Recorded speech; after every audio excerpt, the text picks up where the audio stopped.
Bismillahirrahmanirrahim. Alhamdulillahirabbil alamin. Allahumma shalli wa sallim wa barik ala sayyidina Muhammadin wa ala alihi wa sahbihi ajma'in. Jazallahu anna sayyidina Muhammadan sallallahu alaihi wasallam ma huwa ahluh. Qala al-musannifu rahimahullahu ta'ala wa nafa'ana bihi wa bi ulumihi fid dharaini amin. Thumma asyara nuli awa isarah. Sinten al-musannifu yai musannif li syurutil qudwati maring pira-pira syarate qudwah. Bi qaulihi kelawan dawe musannif rupane dawuh wa ayu maudhi'in wa ayu maudhi'in utawi endi-endine panggonan iku salat sapa wong fil masjidi ing dalem masjid bi sholatil imami kelawan sholate imam fihi ing dalem masjid ayil masjidi tegese ing dalem masjid wa huwa hal utawi wong to makmum ayil makmumu tegese makmum iku alimun kang ngerti bi sholatihi kelawan sholate imam ayil imami tegese imam. Carane ngerti piye? Bi musyahadatil ma'mumi kelawan oleh nekseni makmum lahu maring imam au bi musyahadatihi utawa kelawan oleh nekseni makmum ba'da shofin ing sebagiane shaf.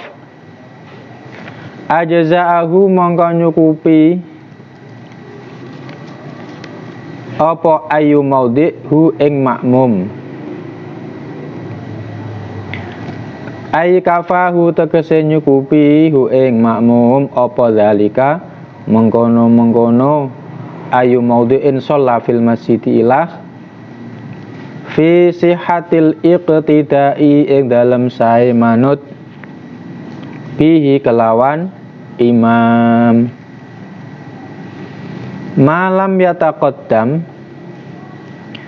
ing dalem selagine ora ngejoni sapa makmum alaihi ing atase imam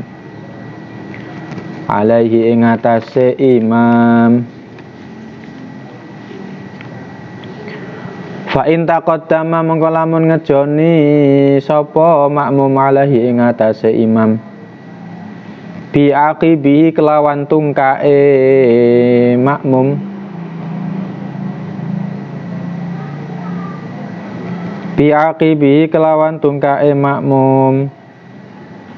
fi jihatihi ing dalem arahe imam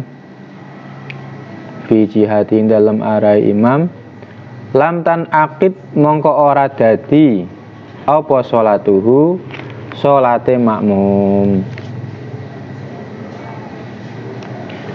wala tadurru lan ora bahaya apa musawatuhu madanine makmum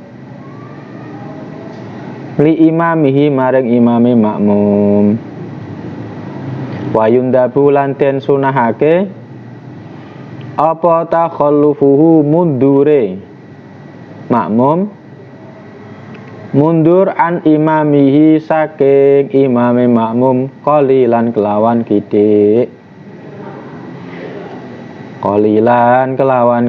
wala yasiru lan ora dadi bihadza takhallufi kelawan iki mundur utawa ngeri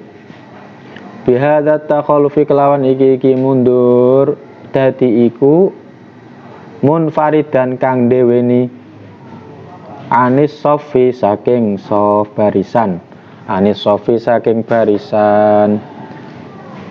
hatta la yahuza sehingga orang merkoleh sapa makmum fadilatal jamaati ing keutamaane jamaah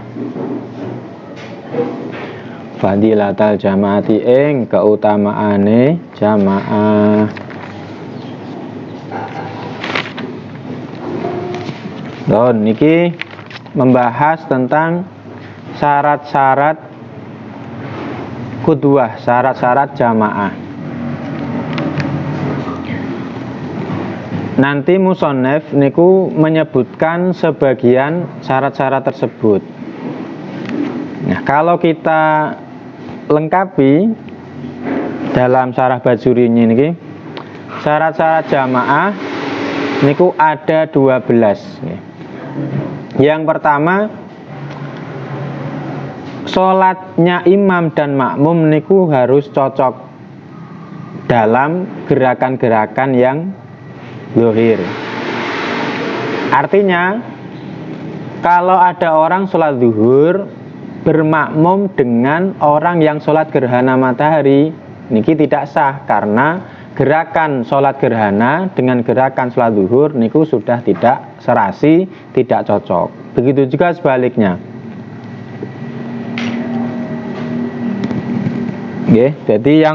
Jadi saat itu gerakan-gerakan yang zahir harus serasi. Kalau sekedar perbedaan niat, niki tidak pengaruh. Misal imam niatnya sholat zuhur, sementara makmum niat sholat asar qadha misal, niku dalam hal sahnya tidak terpengaruh, tetap sah.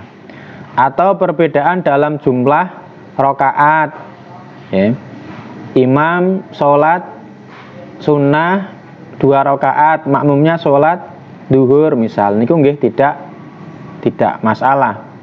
Atau beda antara fardu dan sunnahnya, yang satu sholat fardu, yang satu sholat sunnah, antara ada dan qadha niku tidak ada masalah. Syarat yang kedua, makmum harus mengikuti sang imam. Artinya, dalam takbiratul ihram, takbiratul ihramnya makmum harus setelah selesainya takbiratul ihramnya imam. Niki namanya mutabaah, mengikuti sang imam. Artinya kalau ada orang berjamaah, imam membaca takbiratul ihram belum selesai, kok makmum sudah menyusul, maka sholatnya makmum tidak sah. Jadi harus selesai Allahu Akbar, baru makmumnya menyusul Allahu Akbar. Termasuk dari syarat ini, maka tidak boleh makmum mendahului imamnya dengan 2 rukun. Dengan 2 rukun fi'li, dengan 2 rukun yang berupa gerakan. Termasuk juga tidak boleh tertinggal dari imam dengan 2 rukun tanpa adanya uzur. Niki pun juga tidak boleh. Jadi mendahului 2 rukun bisa membatalkan sholat, tertinggal 2 rukun kalau tidak ada uzur juga bisa membatalkan sholat. Berbeda kalau nanti uzur niku misal lupa atau tidak tahu, maka kalau tertinggal karena uzur niku dimaafkan, tertinggal 3 rukun yang tawil. 3 rukun yang tawil niku berarti ruku dan 2 sujud. Untuk i'tidal tidak dihitung, termasuk duduk di antara 2 sujud juga tidak dihitung. Misal ada orang makmum melamun, lupa tidak membaca Fatihah. Ingat-ingat ketika imamnya sudah ruku, maka kan si makmum tidak boleh ikut ruku, dia harus membaca Fatihah. Lah nanti kalau dia selesai membaca Fatihah kok dalam posisi imam sudah sujud kedua, maka dia tinggal meneruskan sholatnya, ruku, i'tidal, sujud, duduk, sujud lagi. Tapi kalau sekiranya imam sudah bangun dari sujud kedua kok Fatihahnya belum selesai, maka dia harus niat mufaraqah. Jadi selama tidak lebih dari 3 rukun tawil niku masih dimaafkan.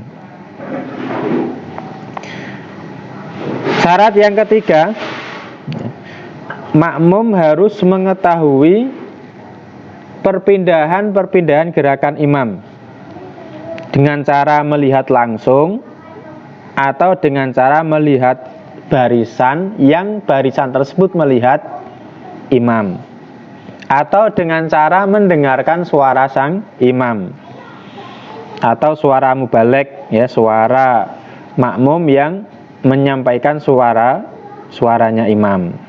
Ya, jadi bisa dengan melihat langsung atau dengan cara mendengar suara. Syarat yang keempat, nanti mungkin akan dijelaskan oleh Yai Musonef. Syarat yang keempat, makmum dan imam berkumpul dalam satu tempat. Syarat yang kelima,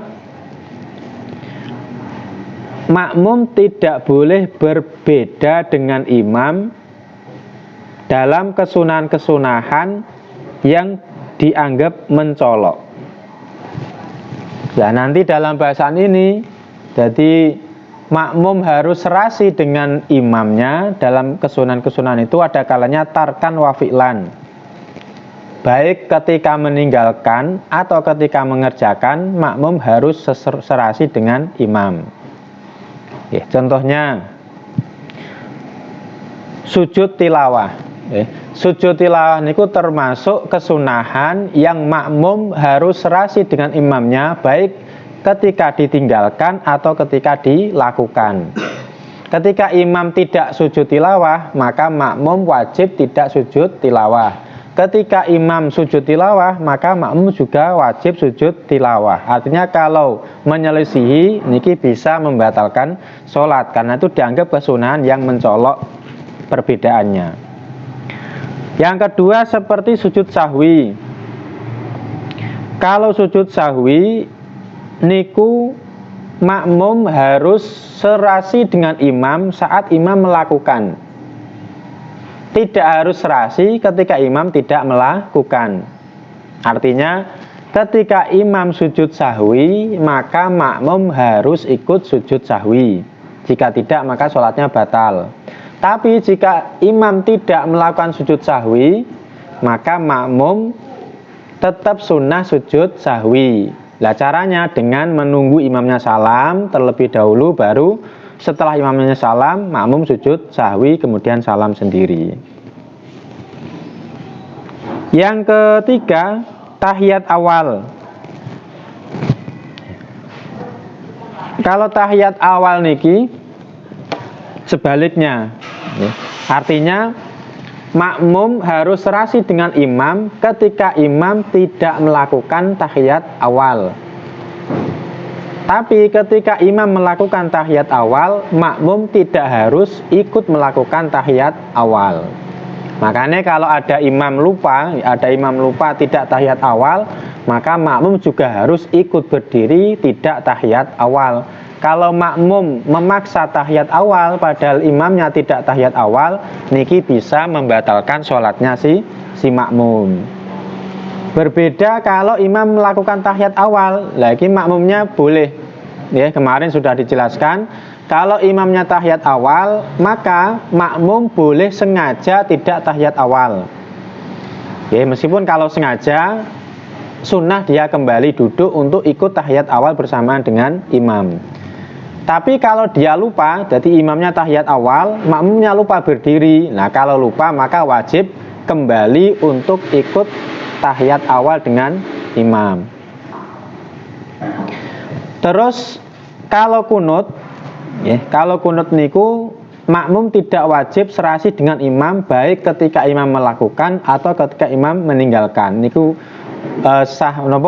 bebas. Jadi ketika imamnya kunut, makmum boleh kunut, boleh tidak. Begitu juga ketika imamnya meninggalkan kunut, makmum boleh kunut juga boleh tidak. Oh, niku penjelasan syarat yang kelima. Syarat yang keenam, posisi makmum tidak boleh mendahului imam.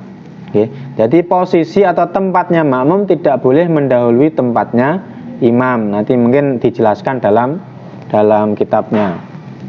Yang ketujuh, makmum harus niat menjadi makmum. Niki sampun kelewat. Yang kedelapan, syarat yang kedelapan, sholatnya imam sah menurut keyakinan makmum. Artinya kalau ada makmum kok berjamaah dengan sang imam, sementara dia meyakini bahwa sholat imamnya batal, maka makmumnya pun ikut batal. Jadi tidak boleh bermakmum dengan imam yang diyakini sholatnya batal. Kemudian syarat yang ke-9, sholatnya imam tidak wajib diulangi. Jadi misal tayamum, ya. Jadi boleh tidak makmum yang wudunya normal dengan air berjamaah dengan seorang imam yang tayamum. Niku ditafsil, kalau memang tayamumnya imam itu sudah mencukupi dalam arti sholatnya tidak wajib diulang, maka jamaahnya sah. Kalau sholatnya imam kok wajib diulang karena tayamumnya tidak memenuhi syarat atau kondisinya memang mengharuskan dia wajib mengulangi sholat, ya, contohnya misal dalam anggota tayamum ada perban, juga kalau menurut pendapat yang mutamat kan mutlak wajib diulangi, misal tangannya diperban, dan ini orang yang tangannya diperban tidak sah menjadi imam karena orang tersebut sholatnya wajib diulangi ketika penyakitnya atau perbannya sudah dilepas. Yang ke-10, syaratnya si imam tidak dalam status menjadi makmum orang lain. Makmum dimakmumi, maklum tidak sah. Yang ke-11, imam tidak lebih rendah daripada makmum dalam segi jenis kelamin. Tidak boleh laki-laki bermakmum dengan perempuan seperti yang kemarin sudah diterangkan. Yang terakhir, tidak boleh bermakmum dengan imam yang ummi, ya, kemarin juga sudah diterangkan. Nah, kemudian musonef menjelaskan tentang syarat yang keempat tadi, ya. Syarat yang keempat kan dalam tempat makmum tidak boleh mendahului tempatnya imam. Wa ayu maudhi'in sholla fil masjidi, niki mengke ditafsil antara sama-sama di masjid, imamnya di masjid, makmumnya juga di masjid, atau imamnya di masjid, makmumnya di luar masjid, atau sebaliknya, imamnya di luar masjid, makmumnya di masjid, yang terakhir sama-sama di luar masjid. Sekarang membahas ketika sama-sama di dalam masjid. Kalau sama-sama di dalam masjid, maka di tempat manapun si makmum sholat, ya, dengan bermakmum kepada orang yang sama-sama di dalam masjid dan dia tahu dengan sholatnya si imam, baik dengan melihat langsung atau melihat sebagian shaf yang melihat imam, maka sholat ini dianggap mencukupi. Malam yataqaddam alaihi, selama si makmum tidak lebih maju atau tidak mendahului tempatnya imam. Jadi ringkasnya, ketika sama-sama di masjid, niku syaratnya satu, makmum mengetahui sholatnya imam, baik mengetahui secara langsung atau lewat perantara shaf di depannya. Yang kedua, tempatnya makmum tidak mendahului atau tidak lebih maju daripada tempatnya imam. Kemudian ada syarat yang ketiga, makmum mungkin untuk berjalan menuju tempatnya imam, ya. Itu syarat yang tidak disebutkan. Jadi ketika makmum mau berjalan menuju tempatnya imam, niku mungkin meskipun niki karena sama-sama di dalam masjid, meskipun dengan cara membelakangi kiblat, niku tidak masalah. Jadi harus ada jalan atau harus ada pintu menuju tempat imam, meskipun untuk menuju pintu tersebut makmum harus membelakangi kiblat niku tidak masalah. Ya. Lah ketika sama-sama di dalam masjid, misal masjid, di dalam masjid ada kamar, misal kamar muadzinnya. Kemudian ada yang sholat di dalam kamar tersebut, kamar yang ada di dalam masjid.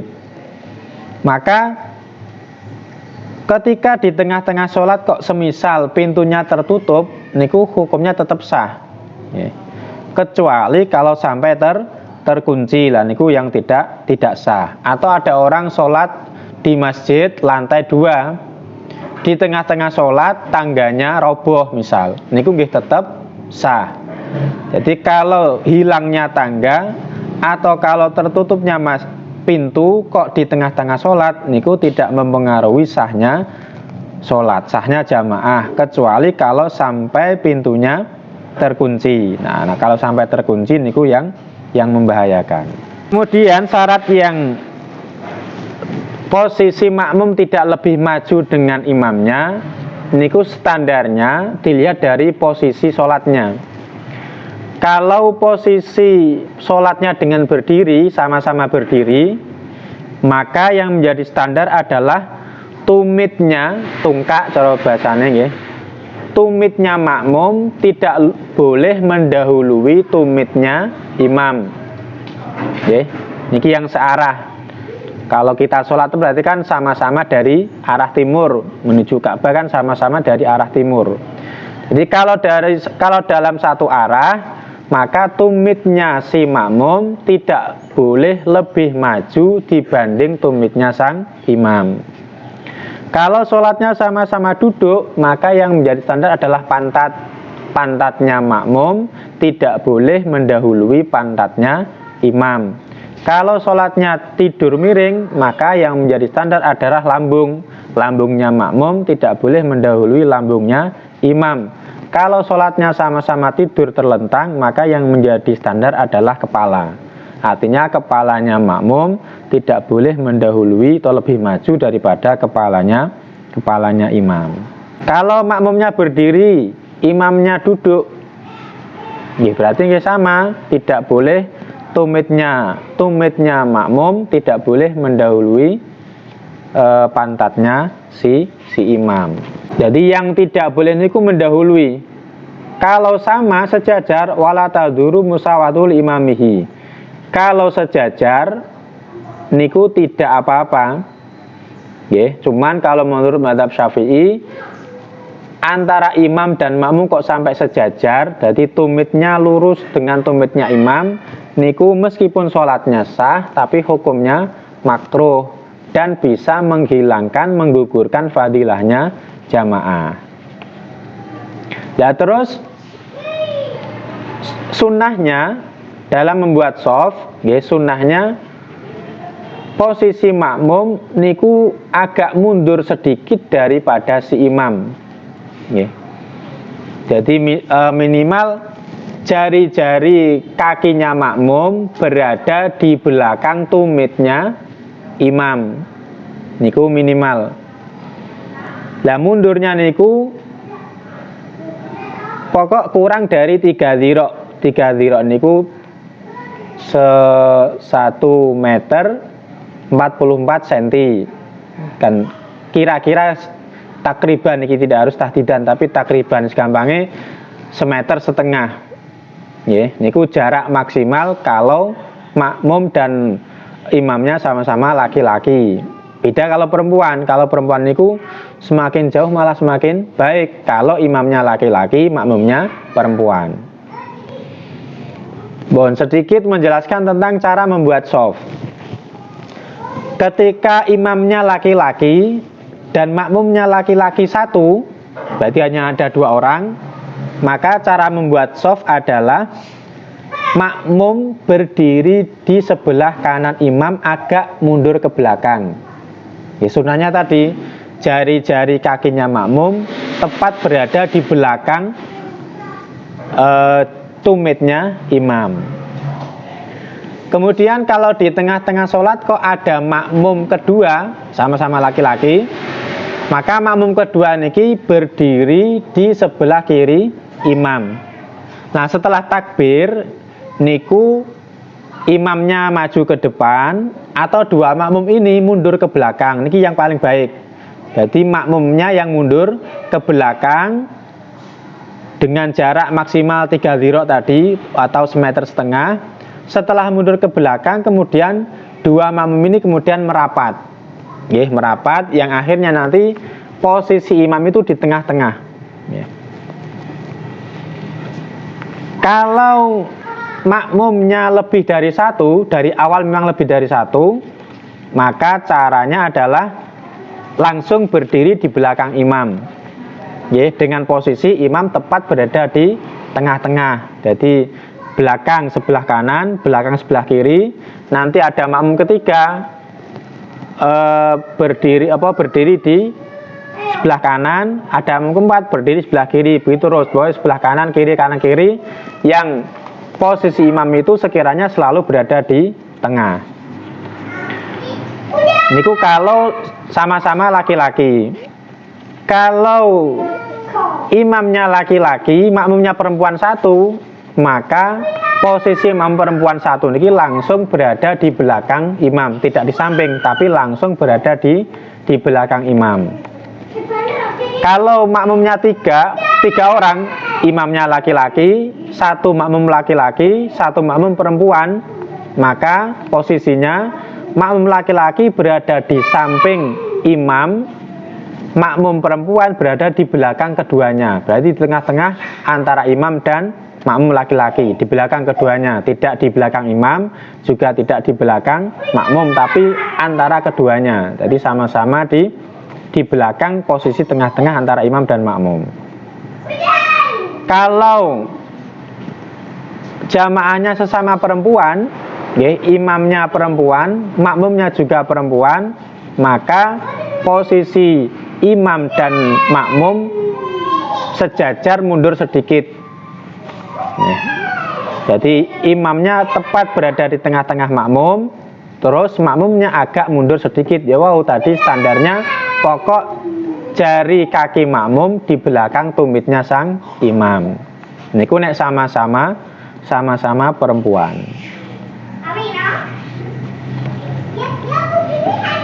Lah, dengan mundur sedikit niku bukan berarti dia menyendiri dari shaf, niku tetap dianggap satu shaf. Yang sehingga kalau dia dianggap menyendiri berarti tidak memperoleh fadilah jamaah, tidak seperti itu. Tetap dianggap shaf dan dia tetap mendapatkan fadilahnya jamaah. Niku nek di dalam masjid. Wa in shallalan lamun salat sapa al imamu imam fil masjid ing dalam masjid, wal makmumu hale utai makmum iku kharijal masjid ing dalam jabane masjid, hala kaunihi ing dalam tingkah anane makmum iku qoriban kang parek minhu saking imam, ail imami tegese imam. Bi alam tazid kelawan gambare yen to ora tambah apa masafatun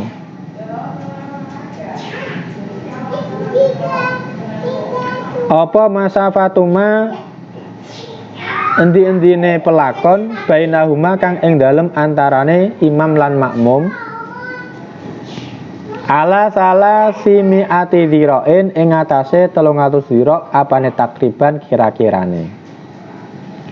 Wa huwa hale utahi makmum ail makmumu tegese makmum iku alimun kang ngerti bisolati kelawan salate imam, ail imami tegese imam, wala haila lan ora ana kang ngalang-alangi iku maujud hunaka ing dalem kono-kono panggonan, ai bainal imami tegese ing dalem antarane imam wal makmumilan makmum. Jaza mongko wenang apa al iktidau manut. Watu tabaru lan den wilang-wilang apa al masafatu pelakon al maghfuratu kang den tutur den wilang min akhiril masjid saking akhire masjid, min akhiril masjid saking akhire masjid.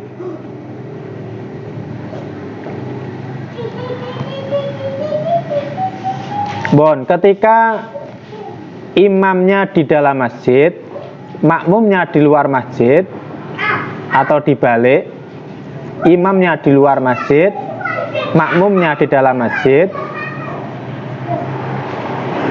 dan jarak antara makmum dan imam niku dekat niku dalam arti tidak melebihi 300 dhira. Dan makmum mengetahui sholatnya sang imam, kemudian antara makmum dan imam tidak ada penghalang, maka hukumnya sah. Oke. Jadi syaratnya satu, kalau imamnya di dalam masjid, makmumnya di luar masjid, niku jaraknya tidak boleh melebihi 300 dhira. 300 dhira niku dihitung mulai dari batas masjid, akhir masjid.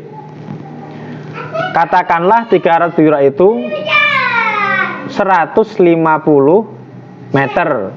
Okay.